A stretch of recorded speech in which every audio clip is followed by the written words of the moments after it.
faciliter la croissance verte, comme vous l'avez dit. Parlons à présent, monsieur le directeur régional, de cette stratégie dont il est question et dont la promotion a été largement faite lors de cette APAC. Le premier triangle qui est posé ici met au centre de la situation de la population comme bénéficiaire. Est-ce qu'on peut rêver quand même que finalement, est-ce qu'on peut entendre par là aussi que le rôle en tant que partie prenante est un rôle qui va s'amenuire pour les réduire à la position de bénéficiaire?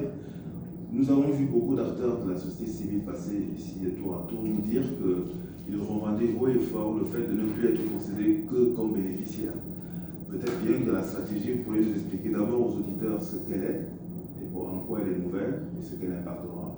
Mais aussi, si vous pouvez apporter des précisions sur la place que va occuper les populations locales, vous pouvez aussi décliner sur les autochtones, même si c'est un terme qui a posé un peu question à certains ministres. Voilà ce que j'aimerais vous entendre. Très bien, c'est une très bonne question. Déjà, cette nouvelle stratégie met la nature au cœur du développement. Et quand nous on parle de nature, ça veut dire l'homme. C'est-à-dire que c'est vraiment, on met l'homme au cœur du développement, la nature au cœur du développement. Qu'est-ce que cela veut dire? Cela veut dire que, parce que la vraie question qui se pose au fond, c'est la question de la gouvernance des ressources naturelles. C'est-à-dire qui décide de la manière dont on va utiliser les ressources, qui prend les décisions et comment elles sont exécutées ces décisions. C'est pour ça que dans cette nouvelle approche, quand nous mettons la nature au cœur de la stratégie de développement, c'est de donner du pouvoir aux communautés, mais ces communautés aujourd'hui, on ne peut pas dire qu'elles sont faibles, mais elles ont une façon de vivre que parfois les citadins ou les urbains ne comprennent pas. La démarche et le cas concret du WWF, c'est de créer des plateformes multi-acteurs. Et au sein de ces plateformes multi-acteurs, où nous avons les communautés et les peuples autochtones, ce sont ces peuples mêmes qui décident des commissions de décision à l'intérieur de chaque plateforme.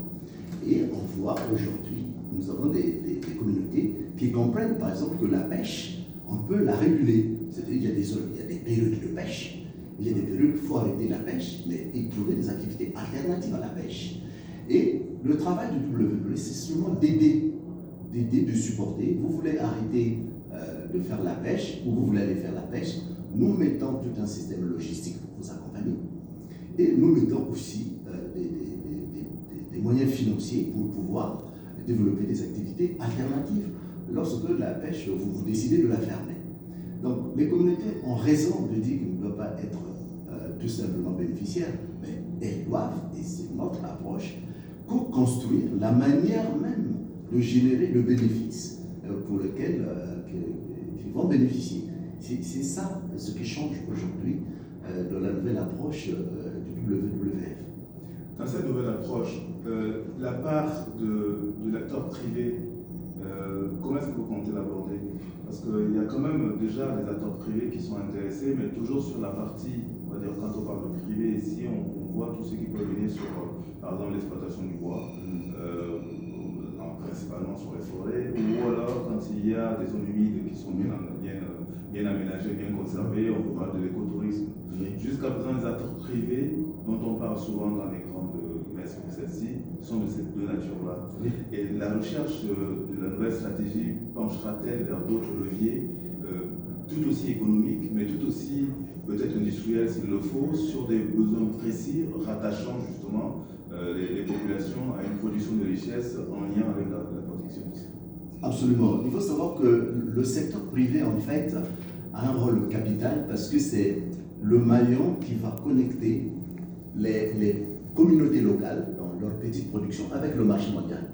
Les communautés n'ont pas souvent la capacité de pouvoir vendre leurs produits sur le marché mondial. Mais si on travaille avec le secteur privé, on forme le secteur privé à des standards de production responsables, et que le secteur privé se connecte et où nous nous connectons avec les communautés locales qui elles-mêmes sont supportées par le WWF, alors là, on crée une chaîne de valeur qui part depuis les produits des communautés jusqu'au marché mondial en passant par le secteur privé. Donc là, vous avez déjà une première vision comment est-ce qu'on peut utiliser à bon escient le secteur privé. Mais aussi, il y a toute cette mécanique de paiement pour services environnementaux. Vous savez, faire de la conservation, ça crée des services environnementaux. Et qui c'est qui est prêt à payer ces services environnementaux? Il n'y a que le secteur privé aujourd'hui qui a les moyens, parce que par son activité, il est amené à polluer ou à détruire une partie de la biodiversité, mais en même temps, il doit compenser et donc rémunérer ceux qui ont des pratiques, je dirais, vertueuses, qui maintiennent ces services écosystémiques que le secteur privé va payer. Donc c'est ce qui se passe aujourd'hui, par exemple, sur les crédits carbone. Vous savez, les entreprises privées sont en mesure de réduire une partie de leurs émissions, mais par leur activité, il y a une partie qu'ils ne peuvent pas réduire. Et cette partie est monnayée sur le marché carbone.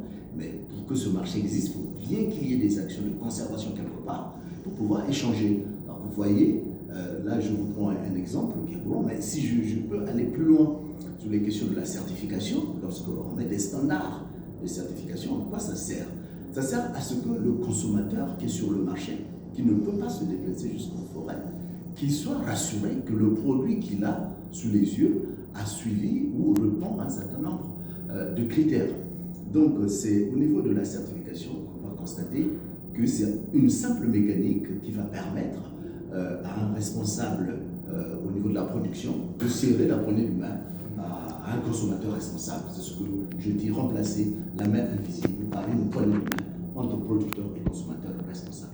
C'est une belle formule. Yannick, Marlena. Non, juste une petite insiste, parce qu'en vous entendant, je me disais, finalement, pas de financement sans destruction. Non, ça peut pas, c'est un autre sujet. Il y a des financements qui existent dans le bassin de Congo, il y a plein de financements, les financements climatiques, les financements innovants, mais aujourd'hui, on est surpris de constater que ces financements ne viennent pas sur le terrain. Alors, c'est quoi la raison? En fait, en ce qui concerne les financements climatiques, pour les avoir, il faut d'abord être en mesure de démontrer l'impact, c'est-à-dire la réduction effective des émissions. Donc ça, c'est quand même un critère. Donc si vous n'avez pas la capacité de démontrer que vous avez réduit les émissions, vous ne pouvez pas bénéficier des financements climatiques. Et c'est ça le problème dans les pays africains, c'est de ne pas être toujours en mesure de démontrer qu'avec telle action, nous avons réduit réellement les impacts, nous avons réduit réellement les émissions de CO2. Ça veut dire quoi? Qu'on a un problème de données, parce que pour réduire, démontrer qu'on a réduit, il faut des données, et des données fiables. Donc, la question des financements est d'abord liée à la question de la mesurabilité des impacts, qui elle-même nous renvoie à la question de la disponibilité des données et de la fiabilité de ces données. Donc, la conservation, c'est avant tout démontrer l'impact. Alors, pardon, juste, le ministre du Congo, pardon, nous expliquait qu'il y avait aussi un problème de valeur du prix du carbone. C'est-à-dire que ceux qui fixent la valeur du carbone, ça se fixe à l'international et pas sur les pays qui, eux, sont positifs. Absolument. J'ai eu l'occasion de discuter de ça avec la ministre du Congo. Aujourd'hui, le marché carbone à $10, c'est pas rentable de faire des efforts. Ça, nous le savons. Mais alors, comment prouver qu'il nous faut plus que $10? On revient encore aux données. Vous savez, on est sur le marché. Donc, si vous connaissez la qualité de ce que vous vendez, vous pouvez dire que ça vaut tant. Mais si vous ne connaissez pas, alors vous donnez le pouvoir à l'acheteur. Et c'est ce qu'il ne faut pas faire. Donc aujourd'hui, je lance un appel à la planète Afrique de travailler fortement sur la précision des données et sur la mesure des impacts des activités de conservation pour pouvoir l'ouvrir fortement sur le marché de la finance mondiale que les activités de conservation et les initiatives de gouvernement sont capables de provoquer ou d'amener des changements qui seront au bénéfice de la planète tout entière. Avec pour espoir d'éviter ce que j'appelle le syndrome de la double peine, de faire tous les efforts nécessaires et de ne pas être ridicule, alors que les autres Absolument. Voilà. Absolument. Et bien, il y a un point qui est alors jusqu'à présent nous parlons d'investissement, de finances et ainsi de suite parce que nous relions le fait de la conservation de la nature à deux choses, au bien-être et au bien-vivre. Le bien-être, ça on arrive à le dire aujourd'hui, on sait comment faire, on sait que en zone humide, en durable, en interaction avec le climat, et ainsi de suite. On peut faire ci, faire ça. Il y a pas mal de données et on est très engagé sur le fait de conserver. On a fait ça pendant près de 20-30 ans dans le bassin du Congo. Sur le savoir, sur le pouvoir vivre, sur le bien vivre, c'est ça qui met un accent particulier sur la question de la pauvreté, sur la création de richesses.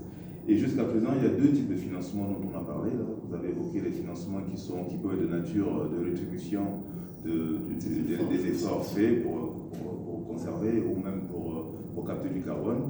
Ou alors d'un autre côté, des donateurs qui, sans qu'il y ait le moins de calcul derrière, comprennent l'impact de leur action sur de la conservation, sur leur propre devenir ou avenir.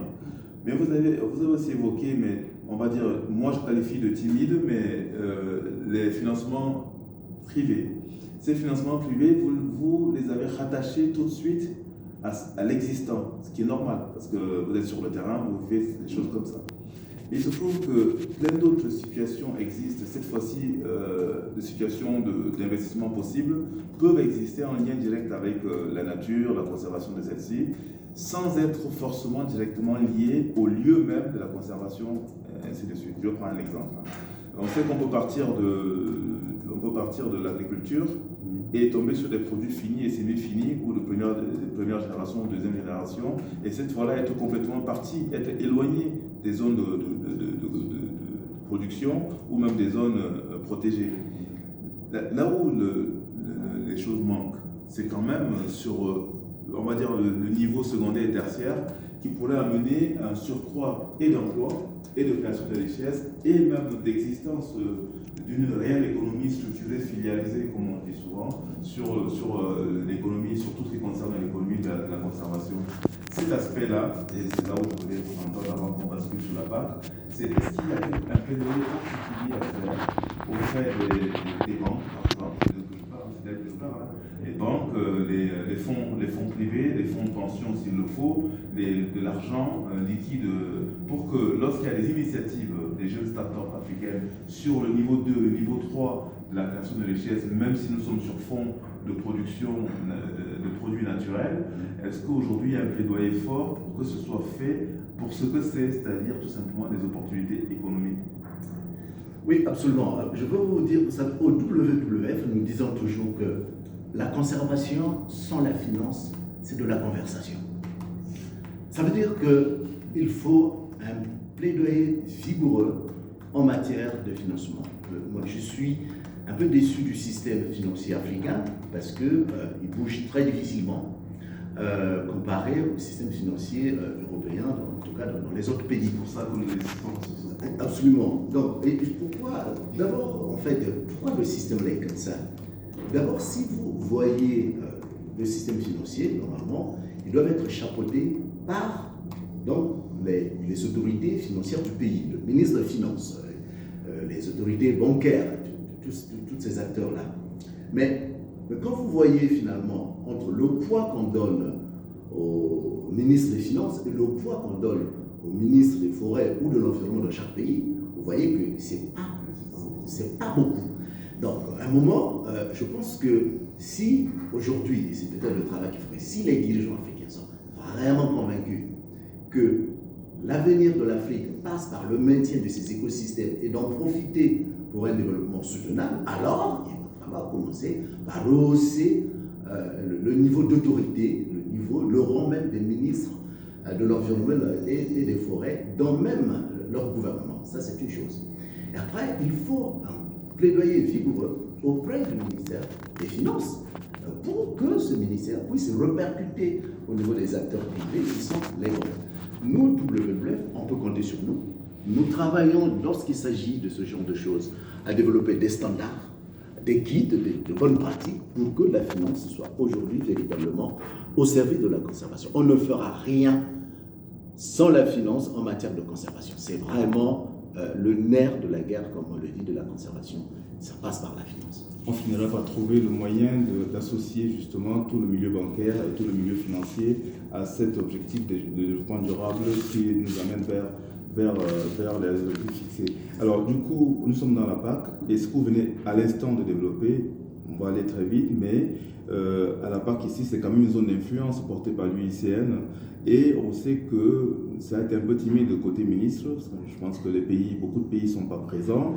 On en a quand même un certain nombre. La question qui peut se poser, c'est ce plaidoyer qu'on appelle tous de nos voeux pour qu'il y ait des choses qui se passent, des messages forts qui soient donnés, peut-être même jusqu'aux exonérations